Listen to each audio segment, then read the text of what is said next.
တုန်းကအကွေးတိုင်းဒေသကြီးတဲကတပြေကုန်းလို့ခေါ်တဲ့ရွာလေးတစ်ရွာမှာဆန်လင်းဆိုတဲ့အသက်16နှစ်အရွယ်ရဲစင်းငါကောင်လေးတစ်ယောက်ရှိပါတယ်။ဒီရက်မှာတော့ဆန်လင်းဟာသူ့အမေချက်ကျွေးတဲ့ဝတ်သားစီပြန်ဟင်းနဲ့ပုံရည်ကြီးဟင်းတို့ကိုစားပြီးအိမ်ရှိကွက်ပစ်လေးမှာလေတဖြူးဖြူးနဲ့လေဒီယိုလေးကိုနားထောင်ရင်းလောကစည်းစိမ်ကိုခံစားနေပါတယ်။သူအဲ့ဒီလိုအနားယူနေတော့မှပဲဆန်လင်းတို့ရဲ့ channel ကိုစပိန်တစည်းဝင်လာခဲ့ပါတယ်။သူတေချာထကြည့်လိုက်တော့လက်တရေဥပုတောင်ဖြစ်နေခဲ့ပါတယ်။အော်ဟေးကောင်ဆန်လင်းမင်းအိတ်နေတာလားကွာ။ငါလည်းမမြေဩဇာကျဲမလို့ပါ။အဲ့ဒါမင်းကိုလမ်းကားတာကောင်းလေးရ။မင်းအားတယ်မလား။အားလို့ရှိရင်ငါနဲ့အခုလိုက်ခဲ့ပါကွာ။အားပါတယ်ဘုထောင်ရ။ဒါပေမဲ့အခုကနေပူသေးတယ်ဗျ။ညနေလောက်ကြမှာသွားကြရအောင်ဗျာ။မရဘူးငါတွေ့ရ။မင်းလည်းသိတဲ့အတိုင်းပဲငါလေတော့ကဝေးတယ်ကွာ။အခုချိန်တော့ပြီးမြေဩဇာကျဲထားမှညနေရွာပြန်ရင်နောက်မကြမှာကွာ။ဆန်လင်းတယောက်လဲဘုရားပွဲနီးနေပြီးမှုတုပ်ဖို့ဆွဲဖို့ငွေလိုနေတာကြောင့်ဘိုးဘိုးထောင်ရဲ့အလုပ်ကိုလက်ခံလိုက်ပါတယ်။ဘိုးဘိုးထောင်နဲ့ဆန်လင်းဟာစပိန်ကိုစီစစ်ပြီးတော့တောင်ထီမှာရှိတဲ့ဦးဘိုးထောင်ရဲ့လက်ကွင်းစီကိုမောင်းနေလာခဲ့ကြပါတယ်။နိုင်ဝက်လောက်စပိန်နင်းပြီးအကြာမှာတော့ရိုးပြတော်လေးတဲမှာရှိတဲ့ဦးဘိုးထောင်ရဲ့လက်ကွင်းထဲကိုရောက်ရှိလာခဲ့ကြပါတယ်။ဆန်လင်းတို့ရဲ့အညာမှာတော့စဘာကင်းတွေကိုဖျက်ဆီးတဲ့ကျင်းငတ်တွေကို6လက်အောင်ဆိုပြီးတော့လက်ကွင်းထဲမှာစာကြရုပ်တွေကိုထားလေရှိပါတယ်။တခြားလက်ကွင်းများမှာတော့စာကြရုပ်တစ်ရုပ်နှစ်ရုပ်သာရှိပြီးဦးဘိုးထောင်ရဲ့လက်ကွင်းထဲမှာတော့စာကြရုပ်တွေကလက်ကွင်းနဲ့အပြည့်ဖြစ်နေတာကိုဆန်လင်းနဲ့တတိထားမိခဲ့ပါတယ်။တချို့အရုပ်တွေကတော့ခလေးသားသားဖြစ်ပြီးကာတွန်းရုပ်ပါတဲ့အင်ဂျီလေးတွေဝတ်ဆင်ထားပါတယ်။တချို့ကတော့လူကြီးအရွယ်ပြင်ကျအင်ဂျီများဝတ်ဆင်ပေးထားပြီးဒီတစ်ချက်ဝေးလိုက်တိုင်းမှာလောရနေတဲ့ပုံကအသက်ဝင်လေသလားထင်မှတ်ရအောင်ကြောင်းဝက်ဖွယ်ရကောင်းလာပါတယ်။စာကြရုပ်တွေကိုကြည့်ပြီးကြောက်နေသလားကောင်းလေးရမကြောက်ပါနဲ့ကွာ။ဒီကောင်းလေးကငါလည်းကိုကျင်းနဲ့တွေမဖြစ်စီအောင်ကိုညီပြီးဆောင်းချောက်ပေးနေတာကွာ။ကဲငါတို့လည်းအချင်းရှိတော့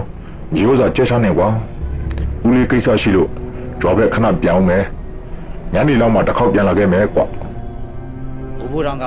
ပြောဆိုဆိုနဲ့ရွာဘက်ကိုစပိန်တစည်းနဲ့ပြန်လည်ထုတ်ခခဲ့ပါတယ်။ဘိုးဘိုးတော်ထွက်သွားပြီးမကြခင်မှာပဲဆန်လင်းလည်းမြေဩဇာကျဲဖို့ပြင်ဆင်တာမြေဩဇာတောင်းကိုယူပြီးလက်ကွင်းထဲကိုစတင်ကျဲပါတော့တယ်။နေကင်းကြောင်တော်ကြီးတယောက်တည်းဖြစ်နေတာမို့တောက်စိတ်တွေဝင်နေမိပြီးစဘာကင်းထဲကစားကြရုပ်အချို့ကလည်းသူ့ကိုစိုက်ကြည့်နေသလိုခံစားနေမိပါတယ်။အာယူဝက်လောက်အကြာမှာတော့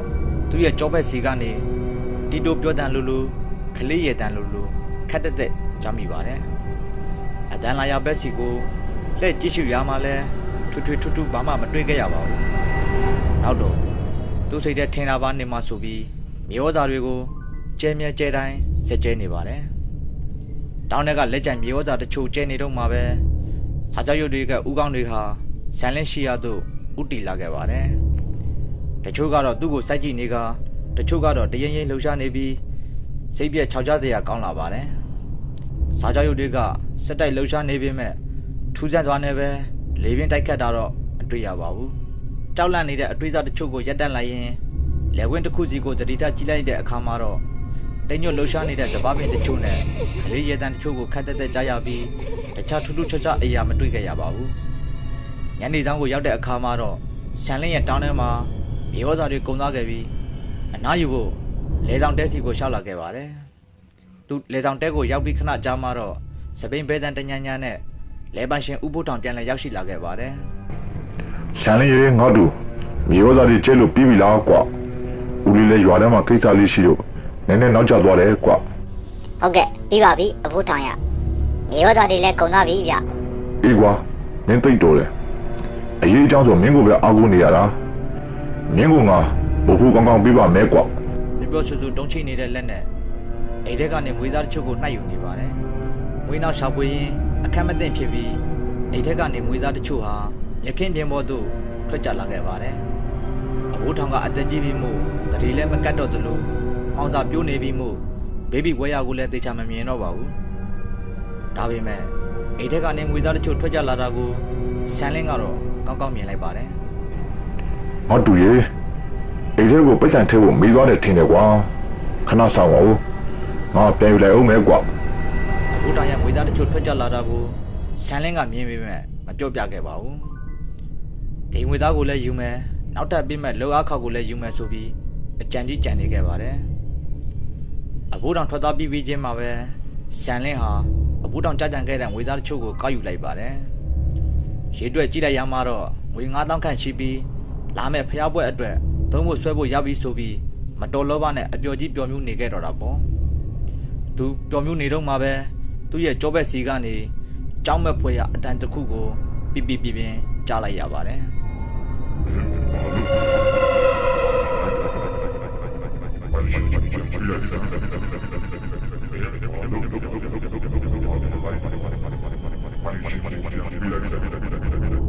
ဆန်လင်းဟာကြောက်စိတ်ကိုအရက်တင်းပြီးအတန်လာရဘက်ကိုလက်ကြည့်လိုက်ရမှာတော့လေခွင်းထဲကအမျိုးသမီးအဝတ်စားဝတ်ထားတဲ့စားကြောက်ရုပ်တစ်ခုဟာသူ့ဘက်ကိုဖြည်းဖြည်းချင်းလှည့်လာပါတယ်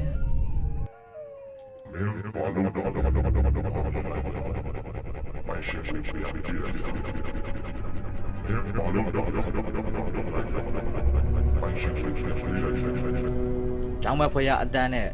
စားကြောက်ရုပ်ကြီးကိုမြင်လိုက်ကြတဲ့အချိန်မှာတော့ဆန်လင်းတယောက်အိပ်ပြလွှဲမတက်ထိတ်လန့်သွားပြီးထွက်ပြေးဖို့ကြံပါတော့တယ်။ဂျာဝါလန်အားနဲ့ပြေးနေတော့မှပဲလေကသိန်းရိုးနဲ့ခလုတ်တိုင်းမိပြီးမြေကြီးပေါ်သို့လဲကျသွားပါတယ်။နောက်ဆုံးမှာတော့ရှိသမျှအားကိုဖြစ်ညင်ပြီးဗနောက်နဲ့တင်ပါတသားတည်းကြအောင်ပြေးလာလိုက်တာ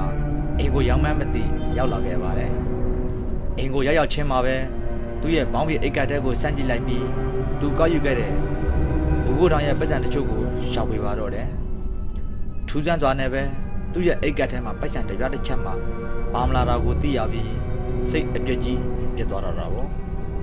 ရာဖီအဝဲလဲနေလာပြီဆိုတော့ဇန်လင်းအနေနဲ့သုံးဖို့ဆွဲဖို့ဝေလိုနေခဲ့တာပါလေကသိန်းရိုးမှာခလုတ်တိုက်လဲကြတော့ကပိုက်ဆံတွေကြံခဲ့တာဖြစ်မဲ့လို့တွေးပြီးဦးဘိုးထောင်ရဲ့လေတော့ကိုနောက်တစ်ခေါက်သွားဖို့ဆုံးဖြတ်လိုက်ပါတယ်ဇန်လင်းရဲ့စိတ်ထဲမှာတော့ကြောက်စိတ်နဲ့လောဘစိတ်တို့ရောထွေးနေပြီးလက်နေတံမီကိုကြစ်ကြစ်ပအောင်ဆုပ်ကဦးဘိုးထောင်ရဲ့လေကွင်းကိုညာတွင်ချင်းပဲနောက်တစ်ခေါက်ရောက်လာခဲ့ပါတယ်လေကွင်းကိုရောက်ချင်းမှာပဲသူလဲကြခဲ့တယ်လို့ယူဆတဲ့နေရာတွေမှာကြကြံခဲ့တဲ့ပိုက်ဆံကိုရှောက်ပေးပါတော့တယ်ထိုအချိန်မှာပဲခလေးငနဲ့ဦးပြေးတန်းလိုက်တန်းစော်ကစားနေတဲ့အတန်ကိုခက်တက်ကြားလိုက်ရပါတယ်အတန်လာရဘက်ကိုလက်နေတံပြီးဖြစ်ထိုးကြည့်လိုက်ရမှာတော့သွေးချင်းချင်းနေနေတဲ့မျက်နှာတွေနဲ့ပြေးတန်းလိုက်တန်းစော်ကစားနေတဲ့ခလေးငနဲ့ဦးကိုတွေ့လိုက်ရပါတယ်ဇန်လင်းလည်းကြောက်အားလန့်အားနဲ့ဖယ်ပြေးဖို့ခြေလမ်းများကိုဟန်ပြနေပေမဲ့သူ့ရဲ့ခြေအစုံဟာလှုပ်ရှားလို့မရအောင်ကြောက်ဆန်ကြောက်သားပမာခိုင်မာနေပါတယ်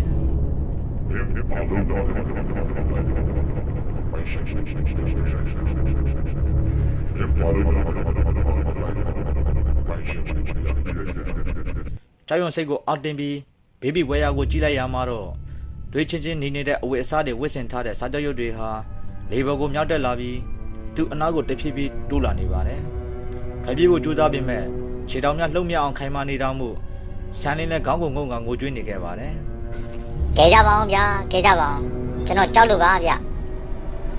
ကျွန်တော်ကိုဘာမှမလုပ်ပါနဲ့ဗျာကဲကြပါဦးဗျကျွန်တော်ကြောက်လို့ပါကျွန်တော်ကိုဘာမှမလုပ်ပါနဲ့ဗျာကျွန်တော်နောက်ထပ်မလုပ်တော့ပါဘူးဟေးကောင်ဆန်လင်းဘာလို့អွန်နေတော့လဲကောင်းလေးရကြောက်ရွံ့စိတ်တွေကိုအောက်တင်ပြီးအတန်လာရဘက်ကိုလက်ကြည့်လိုက်ရမှာတော့လေပန်ရှင်တထေးကြီးဥဖို့တောင်ဖြစ်နေပါတယ်အဝတ်ထောင်ရောက်လာပြီလားကူညီပါအောင်ဗျာကျွန်တော်ကြောက်လို့ပါဗျမကြောက်ပါနဲ့လူလေးဟာအားရလုံးရှိပါတယ်ကွာထိုခါမှာဆန်လင်းလဲဖြစ်ကြောင်းကုံစင်ကိုပြပြပြီးအဖို့တောင်ကိုတောင်းပန်ခဲ့ပါတယ်ဒီစားတောက်ရုပ်တွေကငါမိသားစုဝင်တွေပဲကောင်းလေးရငါလည်းကိုစဘာခိုးရတဲ့သူတွေပိုးလုံးလို့အောင်လက်အစီအရင်နဲ့ဒေဝီသားသူရဲ့ဝိညာဉ်တွေကိုထေထားတာကွာငါလည်းအသက်ကြီးပြီကွာလေတော့ကိုတေချာမဆောင်နိုင်တော့ဘူးဒါကြောင့်လေတော့ဆောင်ဖို့စားတောက်ရုပ်တရေတွေကိုမွေးထားတဲ့စူပါတော့ကွာဒီကောင်လေးကိုလောက်ဝညာတိုင်းမှာအမဲသားတပိတ်သားစီကျွေးရတယ်ကွာကဲဖြေပြီးသားတွေထားလိုက်ပါတော့ကွာငါလည်းမင်းကိုခွင့်လွတ်ပါတယ်ကွာကဲမင်းဘာမှကြောက်မနေနဲ့တော့မင်းကငါအိမ်ပြန်ပို့ပေးမယ်ဦးဖို့ထောင်လဲပြောဆွဆွနဲ့ဆန်လင်းကိုအိမ်ထိလိုက်ပို့ပေးခဲ့ပါတယ်